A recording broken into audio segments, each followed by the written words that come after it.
Selamat pagi, salam sejahtera dalam kasih kemurahan Tuhan kita Yesus Kristus. Pada saat pagi hari ini kita akan merenungkan satu kebenaran firman Tuhan.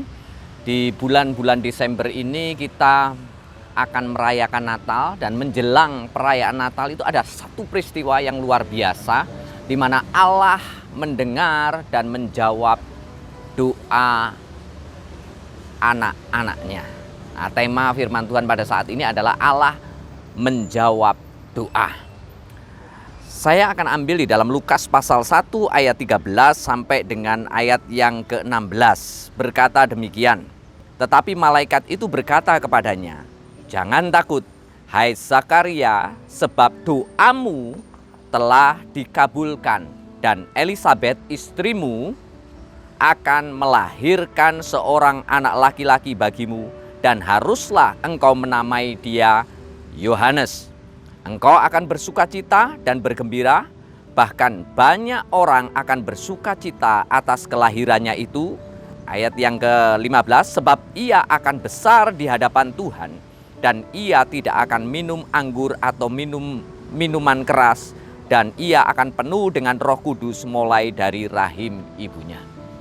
Firman Tuhan memberitahukan kepada kita pada saat pagi hari ini menjelang Natal, Zakaria sebagai seorang imam seperti biasa menjalankan tugas tanggung jawabnya sebagai seorang imam.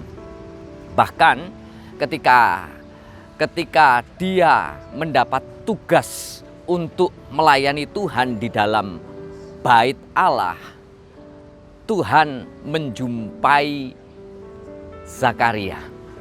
Dan dia berkata di dalam Lukas pasal yang pertama ini, ayat yang ke-13 berkata demikian. Tetapi malaikat itu berkata, jangan takut hai Zakaria, sebab doamu telah dikabulkan, dan Elisabet istrimu akan melahirkan seorang anak laki-laki. Firman Tuhan memberitahukan kepada kita bahwa pada saat Zakaria itu menjalankan tugas tanggung jawabnya sebagai seorang imam di dalam bait Allah, malaikat Tuhan, malak Yahweh atau malak Adonai itu menjumpai Zakaria. Malak Adonai tidak lain adalah Tuhan sendiri yang membuka dirinya untuk menjumpai hambanya, yaitu Zakaria. Dia bukan hanya sekedar menjumpai Zakaria, tetapi di dalam ayat ini memberitahukan kepada kita bahwa dia telah mendengar segala doa-doa yang dipanjatkan oleh Zakaria dan istrinya Elisabet, di mana mereka adalah seorang imam tetapi mereka tidak memiliki keturunan. Dan di zaman itu menjadi celah bagi seorang yang dianggap mandul. Dianggap mandul itu menjadi celah, menjadi bahan pembicaraan. Tetapi ada waktunya, ternyata setiap doa yang dinaikkan di hadapan Tuhan, Tuhan sendiri mendengar dan Tuhan sendiri memberikan jawaban. Dan tepat pada saat Zakaria bertugas, Zakaria datang kepada Tuhan dan Tuhan menjumpai dia. Dan pada saat Tuhan menjumpai dia, dia berkata, aku mengabulkan doamu.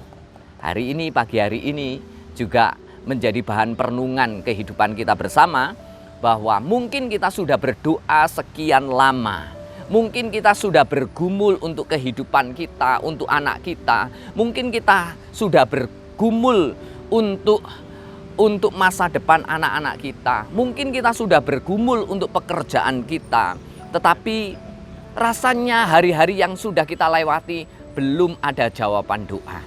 Tapi ingat, firman Tuhan di pagi hari ini memberitahukan kepada kita, ada waktunya Tuhan sendiri akan mendengar dan menjawab doa-doa kita. Sama seperti Zakaria mengalami hal itu. Dia dijumpai oleh Tuhan sendiri dan Tuhan sendiri memberikan jawaban kepada Zakaria. Apa tujuan daripada jawaban doa itu? Yang pertama, tujuan daripada jawaban doa itu adalah Allah menggenapkan rencananya di dalam di dalam kehidupan Zakaria. Yang kedua adalah Allah mengangkat derajat, mengangkat, memuliakan keluarga Zakaria yang tadinya mungkin karena kondisi mandul itu dipandang oleh sebagian orang sebelah mata, tetapi Tuhan angkat sedemikian rupa. Hidup kita juga demikian. Mari umat Tuhan, mari umat Allah, jangan berhenti berdoa. Tetaplah berdoa. Lihatlah pertolongan Tuhan tetap sama. Menjelang Natal, Zakaria dijumpai oleh malaikat Tuhan. Oleh sebab itu, mari kita tetap berdoa sampai Tuhan memberikan jawaban doa kepada kehidupan kita. Amin. Mari kita datang pada Tuhan. Juru selamat dan gembala kami yang hidup, kami percaya Tuhan, setiap doa yang kami naikkan ke hadapan hadirat-Mu, Tuhan mendengar dan Tuhan menjawab. Tuhan berkati gembala kami, berkati Tuhan seluruh sidang jemaat-Mu, berkati seluruh anak-anak-Mu, bahkan mereka yang sedang berada di tengah-tengah pergumulan mereka. Tuhan sendiri yang akan mendengar dan menjawab doa mereka. Di dalam nama Tuhan Yesus Kristus kami naikkan doa kami. Amin.